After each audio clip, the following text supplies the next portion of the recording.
Alright, welcome everyone to this episode. I believe it's the 9th in me playing Thief Gold. We are in the Bone Horde. Last episode we finished mission 2. We got Basso out of the Hammerites prison, and while there we found a map that pointed us to a fabled Horn of Quintus being held here in the Bone Horde. And why do we need the map? Well, for none other mundane reason than paying the rent, because our landlord apparently is a hard ass. And we're now here in the upper parts of the Bone Horde, trying to find our way into the inner parts. That sounded better in my head, but yeah, you know what I mean. To the lower parts.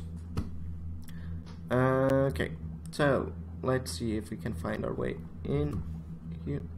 I'm pretty sure we should be jumping into this into this pool in order to get into the part that we want. And indeed, this looks much better. Oh, and another trap. Yeah.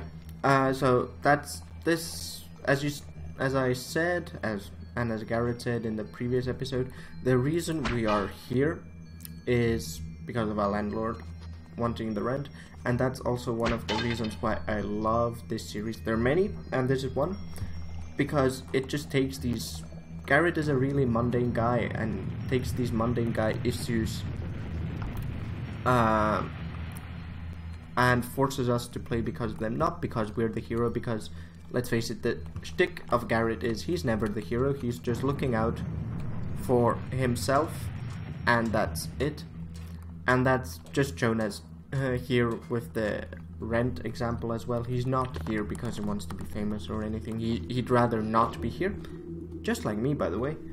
But he needs to pay the rent, and this is the way he's going to do it. So here we have weird stone tunnels. We've descended one level lower into the Bone Horde, and we see these weird stone tunnels with the designers cleverly giving us arrows. There's a reason why these arrows are here. We will encounter it, but I will not tell it to you now. Or, well, I could. We will probably encounter corpses of a previous crew that wanted to get in here, and they made these arrows, which can help us as well. And you've also got these glowcap mushrooms that really just show you the way, which is like nice game design. You have that in lots of different games, but whenever I see it, I'm like, nice game design, and it's nice to notice. Here we will encounter our first burrick though. So there, that is a burrick. Oh, I think it even spotted us. So burricks, just like I said in one of the previous episodes, basically acid spewing dinosaurs, and you can see that there. It pretty much looked like a dinosaur. If we get too close to it, it will start spraying acid all over the place, which will deal a fairly moderate amount of damage to us. Oh, there. I think we're going to see it now. Yeah. Said acid luckily just flew right over our head. I mean, we could pepper it full with arrows, or start hitting it with our sword, but I don't want to waste arrows on this. Luckily it can't reach us. Yeah, we had an example of good game design, and this is, I assume, an example of, well, bad or not as good game design. I think that burrick really should just try and get us. Well, I'll just move back into the tunnel and hope it goes away, and try and sneak past it, because I do want to save my broadhead arrows just in case, you know. And our sword just isn't strong enough to actually kill burricks. Does that mean we will get a stronger sword at some point? Yes, you noticed that correctly. Those of you who were wondering if that was actually the case. Up. And yeah, but I won't tell you how, because that would be a huge spoiler. There. I mean, we can't even kill it with throwing stones at it. We might just as well run away. Go like this. I mean, they can't follow us in here either. I I mean, it can spew that acid in here, but that's about it. Now, I don't remember which way to go. I think it's this way, but there's even more burricks this way. Yeah, as you can see, there's tons of them. So yeah, we want to follow these arrows into the opposite direction. Oh crap. Crap. Okay, we got discovered by that burrick. What does that mean? Well, luckily you can just outrun burricks, mostly. Oh. But, I mean, technically you wouldn't want to, because there's... One, it just makes the gameplay that much more hectic. Is that a burrick zombie? No, I don't think so. And if there's like stuff that you want to pick up from the ground next to them, like valuables, which I know that there are here, then that makes your life that much harder. I'm just going to assume that we managed to trick them.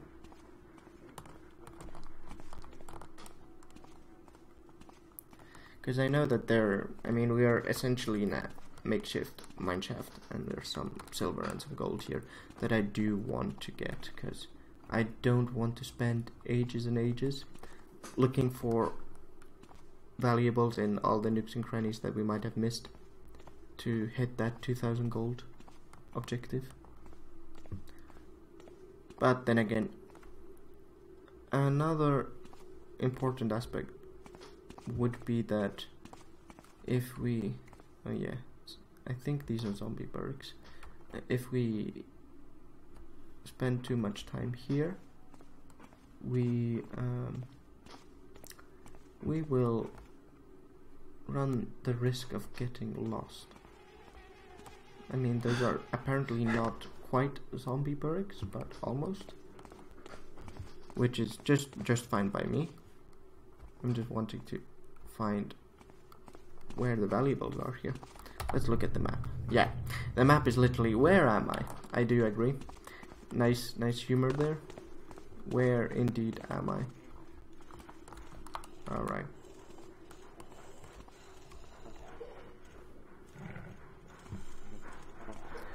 So this was the way we came. Don't tell me that there was a burrick that came after us, no. So let's see. What's up here? Okay, this was zombie burrick territory, which meant we probably wanted to go down here. Oh. Yeah, not good. But we can jump up here. And I think that's when we will actually reach... Is that a zombie? No, I think that's one of those dead previous guys that we might encounter. Yeah. So here, he has one water arrow.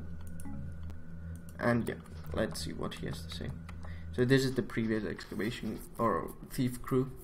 So it appears I was wrong about the mystic's heart, and I will die for my mistake. The ancient tablet I found said that the heart would be in a room of statues whose gaze is death. But though there are statues here, it's clear to me that now that this is not that place. I dare not go back down. The burricks prowl below in numbers, angered at my intrusion. Unless they leave, I will starve in this godforsaken place. Ah, poor guy, he actually starved to death. And yeah, we are also in his situation. Technically for him then, those statues did have the stare of death. It's not quite what is meant by the thing that he's gotten, but it's a nice way of showing that the game does give you hints. So let's see if we can actually sneak past this burrick. I mean, we might be able to even backstab it, but I don't dare to try that out. Let's just run. let's run and let's try and find out if there is any way in which we can actually find our way into the bone horde proper, because that would be a nice cutting off point for this episode. Yes, speaking of cutting off points for the episodes, obviously I haven't been able to see any comments that might have been left on these videos because I do record these in a batch. Oh, there's the silver I was looking for, in a batch. So this is the last video that I will be recording, and then that's all the videos for about a week. But probably people will be wondering, hey, why don't you just cut the episode where the mission ends and start a new episode at the beginning of each mission? Well, the simple answer to that is that if I do that sometimes, like previously, it would have meant that an episode would have been ridiculously short, and I want to try and keep them sort of uniform, and because this game is quite sandboxy, even though the story is linear, there's so many different ways you can end up doing a mission. You can end up getting lost like we did, so that all affects how long a mission plays out. Was that a good idea? What was I saying? Yeah. So I'd rather have uniform episode in terms of length, and that way every time you get an episode, it's, you know, that you're going to get about X minutes of content, instead of like, oh, each episode is based on how the story is paced. Because then you might go like, oh, the last episode just ended as mission was about to end, and then the next one is just the ending, and that's that. Okay, you could say, well, fine, just keep the, like, if you notice that you're going to just cut the episode before the end of a mission, you could just like run it to the end. If I actually know that that's what's might happen, then I wouldn't cut the episode. But like in the case of Basso, I was thinking that we might actually get lost again, like we did with Bafford's Manor. So those were two like opposite cases, so that's why I made that decision. I will try obviously to keep the episode length uniform while also following the pacing of the story, but sometimes that just is not possible. And as you probably all know, I'm fairly new to this whole YouTube recording stuff. I do it because it's fun. Obviously I tried to do my best, but in the end what I tried to do is I tried to deliver the best product that I can, but since I'm new, that also means there's a learning curve here for me. And yeah, that's all in when it comes to that. Okay, another zombie. Whoa. Whew. Jesus. Yeah, that scared me. But yeah, that was all on that note. Now, thank God, I'm always crouched. What I will do is loot everything this guy has. Oh, fire arrows. Those will become useful later on. Okay, we got them all. Let's read what this guy said. No, let's read what you said. No, come on. What did you say? No, that was the... Come on. That was the other note. Okay. I've decided to take the plunge. If my records are correct, there should be a stash of fire crystals in the lowest oubliette, which was sealed for centuries, but has been since opened up by the burricks. I'll need the crystals for the torches if I'm going to get the mystic soul. Oh, so we will be needing fire arrows. Nice way of telling us that game. What was that? Like, I was crouched. Let's see. I am crouched. Why are you doing this? Well, luckily we did manage to find some food, so let's just consume the food. Stupid. That was a not very good mistake to make, but oh well. I'd just be sure and chug that health potion. Oh yeah, I did forget that we actually never took that plunge at the other trap. So, and how do we get back up now? Oh yeah, here. Other trap. So actually, we never, like, this wasn't our second health potion chugged because we had to reload a save from before then. But now we have actually taken one of our 4 health potions sooner than I would have liked. But then again, I don't think we might need all of them, but I don't think that will be necessary. I mean, if I do play this correctly, it won't be necessary. But you know me, there's rarely anything that is played correctly with me. There's always something that goes wrong and something that forces me to improvise, but that's also what's fun about this. Oh, burrick. So I do think where we want to go is to that rope arrow over there. So here, let's jump here. Come on. Okay. So we are somewhat safe now, I think. Somewhat. So there's another rope arrow here. And some other... Oh yeah, we don't want to fall down there. I mean, I think we don't. Let's hope. Because I do remember there was some falling down here last time, at least, that I remember being here. Let's investigate this tunnel. And then I think... Oh. Is this the entrance? This might be the entrance, so... Yeah, I do remember. This is the entrance to the bone horde proper. We can already hear the zombies. Or... Tombs with piped-in music. How classy. Yes, classic Garrett sarcasm. So, what I'll do here, we have entered the bone horde proper.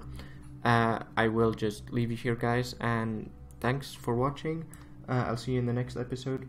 Do remember to like and subscribe if you like the video and the Let's Play series as a whole. So that's it for me for now. See ya. Bye.